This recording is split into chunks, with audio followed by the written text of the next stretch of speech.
18 number jersey കാത്തിരുന്നത് നീണ്ട 18 വർഷങ്ങൾ. ഇന്നലത്തെ ഡേ 3/6/2025. 3ഉം 6ഉം 2ഉം 2ഉം 5ഉം കൂട്ടിയാൽ 18. King for reason.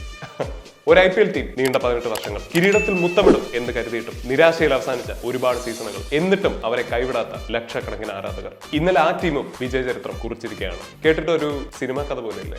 2011 ലോകകപ്പ് ഇന്ത്യൻ ടീം സച്ചിന് വേണ്ടിയാണ് കളിച്ചതെങ്കിൽ 2025 Tata IPL royal Challengers Bangalore കളിച്ചത് വിരാട് കോഹ്ലിക്ക് വേണ്ടിയാണ്. 2008 IPL ചരിത്രം തുടങ്ങുന്നത് തന്നെ RCBയുടെ വമ്പൻ തോൽവിയിലൂടെയാണ്. KKRനോട് 222 എന്ന വമ്പൻ ടോട്ടൽ ചേസ് ചെയ്ത് 82 എന്ന ദാരുണമായ സ്കോറിൽ ഒതുങ്ങിപ്പോയ RCB ആ സീസൺ തീരുമ്പോൾ ആ ടേബിളിലെ സെക്കൻഡ് ലാസ്റ്റ് ടീമായിരുന്നു. ഇതിനു മുൻപ് RCB ഫൈനൽ കളിച്ചിട്ടുണ്ട്. ഒരുപാട് തവണ പ്ലേ ഓഫിലും കയറി. നിരാശയായിരുന്നു ഫലം. ഇവരുടെ വിമൻസ് ടീം 2024 കപ്പെടുത്തപ്പോൾ നിങ്ങൾക്ക് ആശ്വസിക്കാൻ ഇത് മാത്രമേ ഉണ്ടാകൂ എന്ന് പറഞ്ഞ് പലരും ഇവരെ കളിയാക്കി. ഒടുവിൽ സ്ഥിരം ഫൈനലുകാരെല്ലാം എതിർ ടീമിന്റെ ആരാധകരായി മാറിയിട്ടും അവരുടെ തോൽവിക്ക് വേണ്ടി പ്രാർത്ഥിച്ചിട്ടും വിജയം RCBക്കുള്ളതായിരുന്നു. വാവ്, വാട്ട് എ ക്ലൈമാക്സ്. പിന്നെ പഞ്ചാബിന്റെ കാര്യം ആലോചിക്കുമ്പോൾ ഒരാളുടെ കാര്യം ആലോചിച്ച് നല്ല വിഷമമുണ്ട്.